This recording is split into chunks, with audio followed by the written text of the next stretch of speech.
This is the Ridgehunter Outdoors podcast.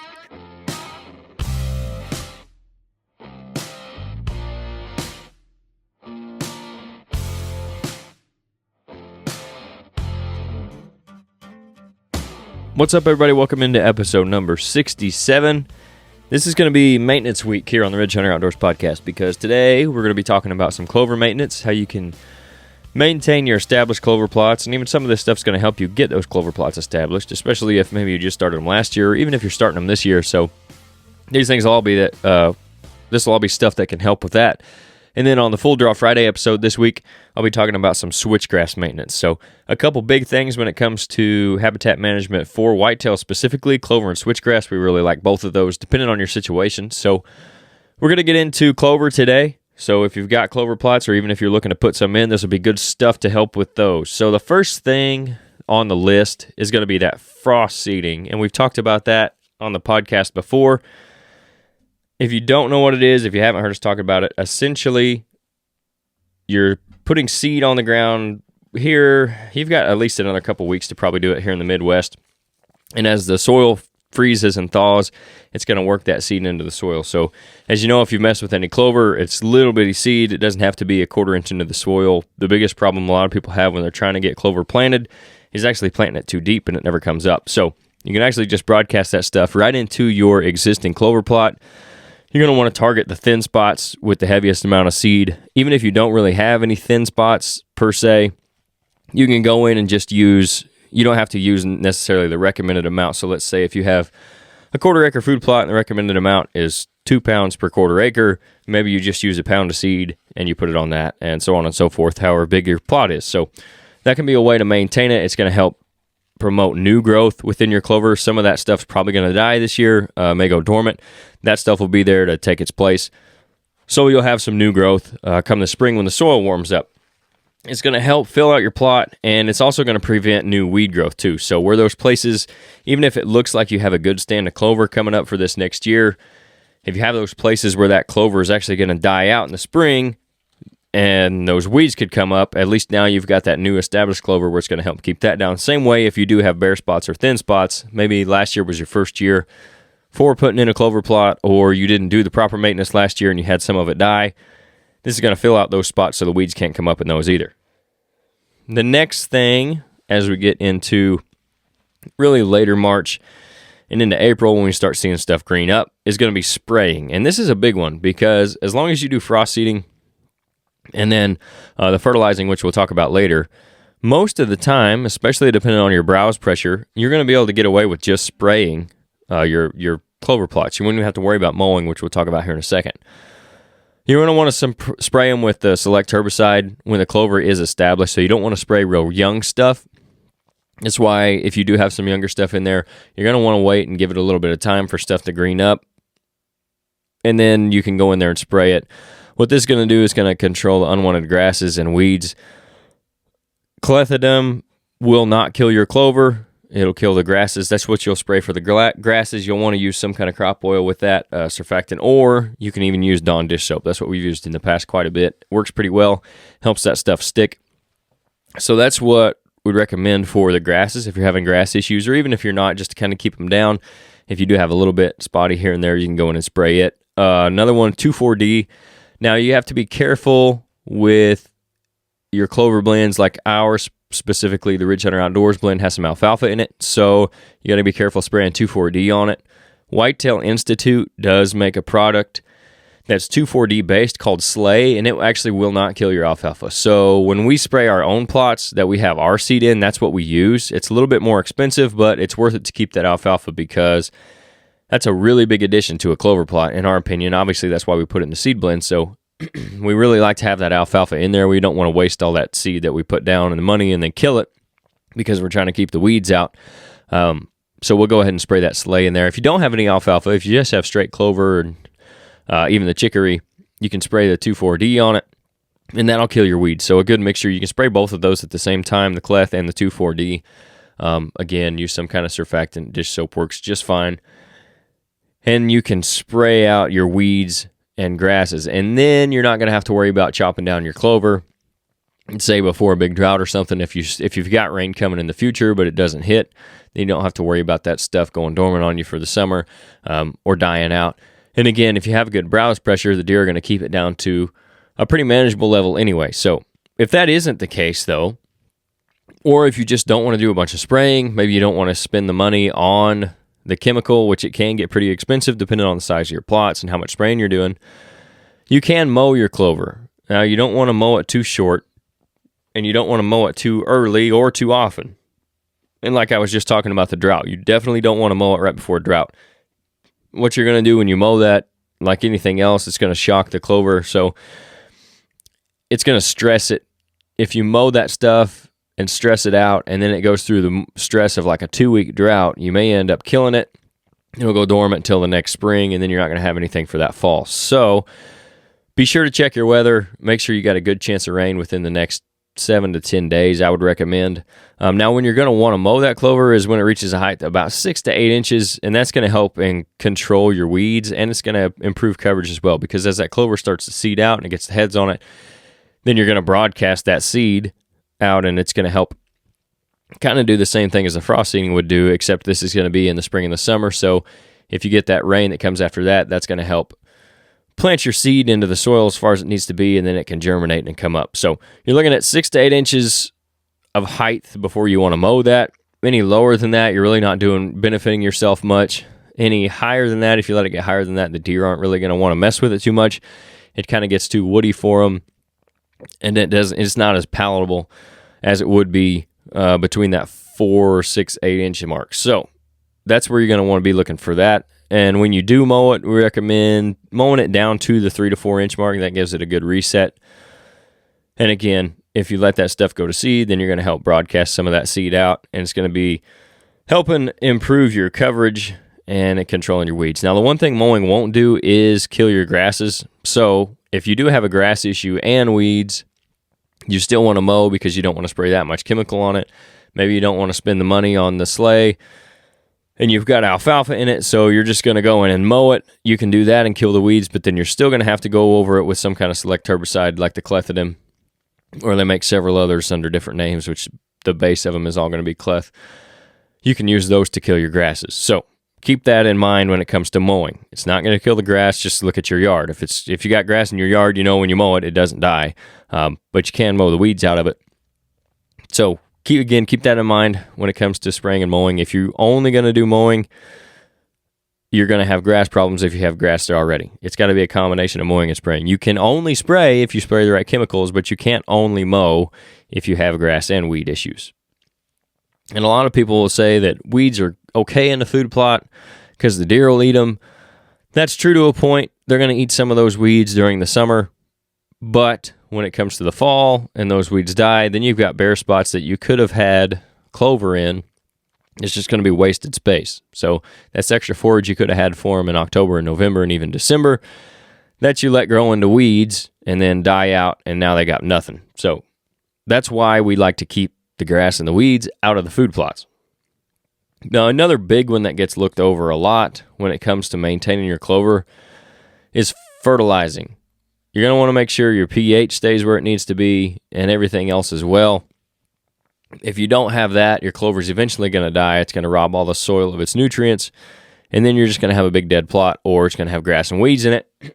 So you got to make sure to take soil tests in the spring or in the fall. Either one really doesn't matter, as long as you're doing it at least every other year probably. Once you get that plot established, you can probably get away with every 2 years, maybe even every 3 years, depending on what it's looking like. But I would recommend taking that initial soil test and see where you're at, getting the soil where it needs to be before you start. And even if this is your second year and you didn't do this last year when you started it, take that soil test, get the proper fertilizer down, and then maybe you wait 2 years and do it again, or you just go, or 3 years. We generally like every other year just to keep an eye on things. You're not always going to have to add to it, but at least that way you know where you're at. And then, of course, whatever it says, if you're depleting it quite a bit, then you're going to add fertilizer as needed. That's going to be one of the biggest things, is if you're keeping the grass and the weeds out of it, you're keeping your bare spots frost seeded, or maybe you don't have that many bare spots, you're just keeping it mowed and sprayed and everything's going well. you can do that for 3 or 4 years, but if you don't take care of the soil, it's still going to die, and it's still going to end up just being weeds and grass because you didn't take care of the soil like it needed to be. So make sure you're doing those soil tests and adding the fertilizer as needed. Again, it can be a little bit cost prohibitive, but it's really important to keeping a good maintained clover plot, and it's not going to be as expensive as starting all the way over. So you've already got that much money into your plot, the 2-3 years of the seed that you've put onto it and the chemical and all the time you've put into it with planting it and frost seeding and mowing. Why would you let it go for $100, a couple $100 of fertilizer, worth of fertilizer?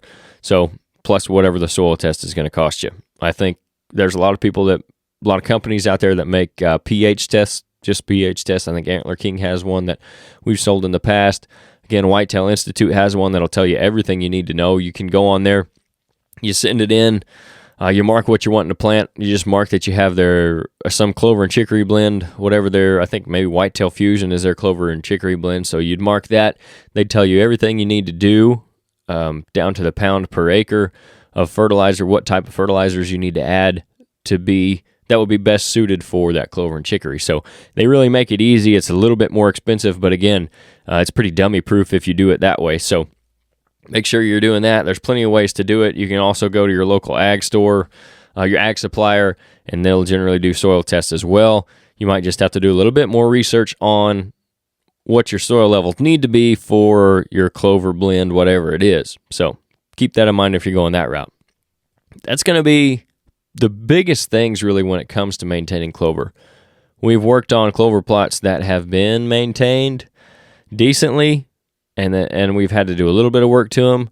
We've worked on clover plots that have not been maintained at all, and it's taken twice the money it would have, 3 times the money it would have just to have maintained it in the first place to get it back to where it was.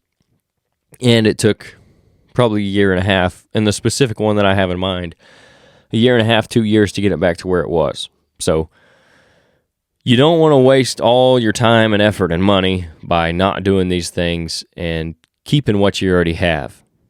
Generally in life, it's a lot more expensive to go out and replace something than it is just to maintain what you already have. It's no different with food plots, especially the clover plots. So, and why we talk about clover so much, it's really a good source of nutrition for the deer. It's going to be there pretty much year round. It's got a lot of protein in it. It's going to help them with digestion when it comes into the late winter, if it's still green out there for them. The chicory really helps add into that. It's really drought-proof as well, the chicory is. So if you do have a dry year, you're likely to still have a decent stand of chicory as long as you plant that in there. The alfalfa, again, deer really love it. It helps with digestibility, or their digestive system. It's really high in digestibility. So all this stuff is going to benefit your deer health-wise, and it's really attractive to them, so you have a good hunt plot. We generally will do them anywhere, like I said, from a 1/4 acre up to an acre.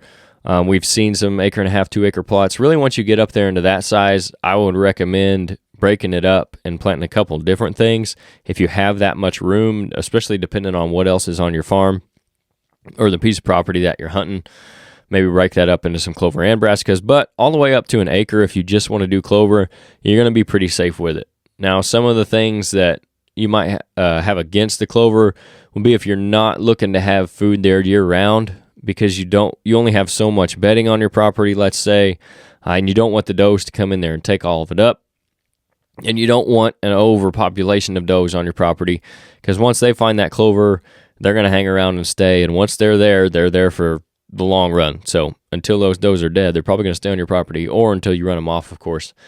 So that would be one thing. We try not to put too much year-round food on properties, but where it's needed, clover is a really great option for that. We really like it even for, again, in-season food.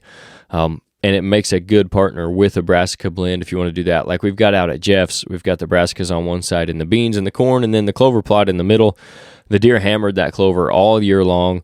It wasn't till probably, because the clover was so green all year, it probably wasn't until maybe the last couple weeks of the season, and then after the season when they really started hitting the brassicas, because they were running out of food everywhere else, and the corn as well. I mean, it was the same way, and even the beans. They just preferred that clover over the rest of it, it seemed like, as long as it was green. So that's something to keep in mind as well. They really prefer it over a lot of other things if it's available. It's kind of like acorns. If they're out there available, the deer are going to want to go to them first. It's what they know. It's natural to their habitat. You can go out and see a lot of clover out in a field or in a grass, just a set-aside field. There's going to be a lot of clover in it where you're not going to see a lot of brassicas. So it's also something where if you want to eventually do brassicas or a fall plot of some sort because you don't want to have that year-round food, maybe you do plant clover alongside of it or in it because the deer already know what it is. Maybe it takes them a couple years to get used to the fall plot that you're putting in, whatever kind of blend you're putting, but they're going to know that it's there because they've been hitting that clover since you planted it, so it could be good for that as well. It also is a really good source of nitrogen for the soil, so if you're going to be planting corn in the future, you can plant clover in that plot and get it ready that way, then just till it under. You can do, again, the same thing with the brassica plot. If you want to plant clover for the spring and the summer, you can come back and disc it under, plant your brassicas, and then you can do the same thing again next year. It's a decent cover crop for your fall plots as well. So a lot of different options. It's really versatile. The deer really like it. Those are all the reasons that we like it. We recommend it on a lot of properties that we go to, a lot of consults that we do. Again, just based on what's around and the property, but it's really easy to grow as long as you kind of do your research and know what you're doing. Again, the biggest problem a lot of guys are going to have is planting it too deep. But as long as you go out there, you don't need a lot of equipment to get it started. Even to do this maintenance stuff, just an old mower will work. Again, you only have to mow up to a height of 3 to 4 inches, so it doesn't have to be anything fancy. A sprayer, you can do a lot of this stuff with a backpack sprayer, or if you got an ATV sprayer, or if you've got your mower, you get a pull-behind sprayer for that. Frost seeding, again, all you need is a broadcast seeder for that. And then fertilizing, you can use a broadcast seeder for that even. You can do it by hand. A lot of guys do that by hand. So you don't need a lot of equipment to keep this stuff going. You don't need a lot of equipment to even get it started in the first place. So that's another reason we really like clover. And these are just some ways that will help you maybe if you're on the fence about what you want to plant and you're deciding you don't really have a lot of equipment. You don't really have a lot of time to put into it necessarily. Maybe this helps you decide that you want to do some clover, and then you can keep these things in mind for when it comes. Because it does take some time. This is not something that you can just go out and plant and leave it for the whole year, or just go out and mow it and spray it one time a year and then be done with it. A lot of times you're going to have to mow more than once per year.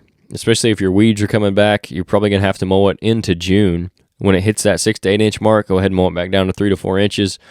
You might have to do that into June or July, just depending on the weather, to keep your weeds down and finally keep them out of there for good until they die for the year. The summer weeds and spring weeds and stuff like that. So again, it does take time, but not as much time as some other stuff. And it's pretty easy to do. And even this maintenance stuff, a lot of it, again, you don't have to have a lot of equipment. You don't have to even have a lot of experience doing it.